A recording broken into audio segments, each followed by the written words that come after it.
Hi, everybody. Gloria Moraga here. It's Monday, July 21st. Hope you are all well. I'm going to do a short political wrap here from the Political Woman. We'll start with Epstein because that's what everybody seems to want to talk about. Epstein in the House of Representatives. This man, Thomas Massey, Republican from Kentucky, he made it clear over the weekend that he is ready to get started, to get signatures to force a vote on his plan to ask for documents to be released on Epstein. He is a real conservative. He's the real deal. And he says he's going to make it happen. He says 79% of Americans support releasing the Epstein Files, but only 16 members of Congress have sponsored the legislation to do so. And he's urging lawmakers from both parties to join him. And he's going to get some help. He's got some others joining him, both sides.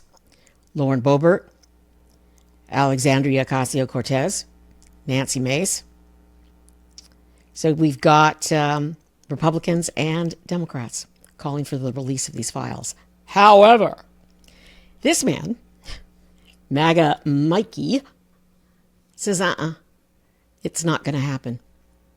He says it's going to happen maybe after the August recess. So, the August recess, Congress goes out for the entire month of August. I know. And so when I opened up files this morning and started looking at what's going on Capitol Hill this week, I expected to see votes on the House floor on the 12 government spending bills. So we're going to segue from Epstein. So that's Epstein from Capitol Hill. There's other Epstein news, and I'll have that in a little bit, but let's stick with Capitol Hill and what's going on in the Congress. So there's this, and I'm taking some of this information from my good friend, former colleague, Jamie Dupree. He has a newsletter in Substack called Regular Order. It's great. Please subscribe to him. You will not regret it if you're interested in politics. So he writes, quote, "There's something big missing from the House schedule this week." And I'm thinking, no shit. There are no government bills, no government funding bills on the schedule at all in the U.S. House of Representatives. Now, the deadline is October 1st. Now, you all know the reconciliation bill, the one big ugly bill that just got finished, was a budget for last year and the rest of this fiscal year. This is the budget for next year, for 2026. And there are only a couple of bills that have had any work done on them. Now, some committees are going to be meeting this week. But this is what really frosts my cake. Why do they always have to wait until the last minute? And they're going to wait until after the August break to really start working on these bills.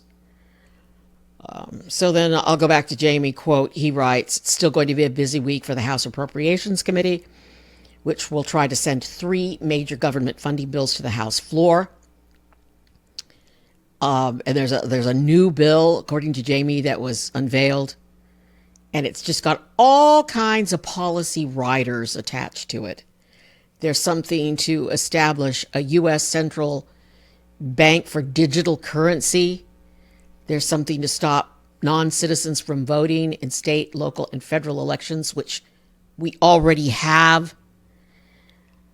They want to repeal D.C.'s assisted suicide legalization law, and on and on. And Jamie lists a lot of these. So that's going on Capitol Hill. And then Jamie writes about education money. Under pressure from Republicans in Congress, the White House has released a little over $1 billion of the $6.2 billion in federal education funding that was put on hold this month. And this is the whole, I want to say, pig trough, but I don't want to insult pigs. This is a whole the project to defund public education in this country and send it back to the states and cut and cut. So they put some of this money back in because of outrage from both parties. And it's true. These education cuts are going to hurt red states, most likely, in most cases, more than blue states. So right now, though, all states are suffering because of these cuts. So that's what's going on Capitol Hill regarding spending. Here's a shot. This was released late last night. This is the upcoming budget. Know this, it's always a budget blueprint. It changes and changes and changes. But it can't change until they start working on it. And the House isn't really going to work on it much until after they get back from August break.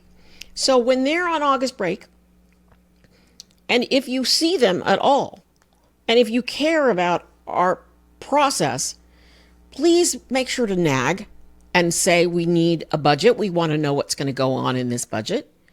And most likely they're going to try to do the whole reconciliation bill again, which makes it easier to pass spending bills through the Senate, not so much the House. And they're messing with our money, and it's our money. And they're wasting it on a lot of things. Like, I don't care to spend my money. I would rather spend my tax dollars on education for children in this country. Not private education, public education, because private education, it's more difficult for poor people, black, white, whatever, brown. This is not about racism, my friends. I'd rather have them spend it on education than spend it on building more prisons for immigrants and the rest of us that they don't like. So before I wrap, because this is just going to be a close, short, just let you know what's going on Capitol Hill. The White House has removed the Wall Street Journal from the Scotland press pool over their Epstein article. The Wall Street Journal engaged in, this is a quote from the White House.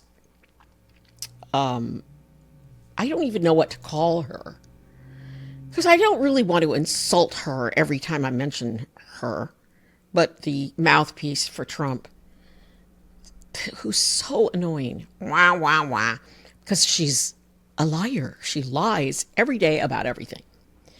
But she says the Wall Street Journal, quote, engaged in fake and defamatory conduct, said the White House press secretary, and they're kicking him off the plane and coverage.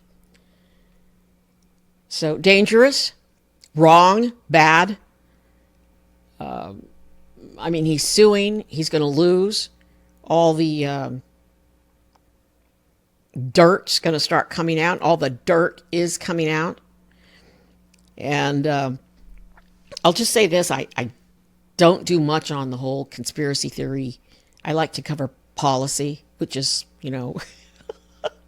not at top of mind for everybody these days. But the conspiracies, my thought was they've had so many women come forward and document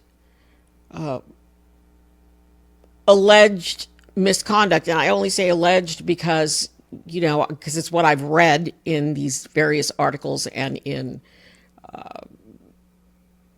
legal documents. But he has been convicted. He has been convicted by a jury of sexual assault. But so many women have come forward and nobody cares. Now, all the bros seem to care if this implicated Democrats.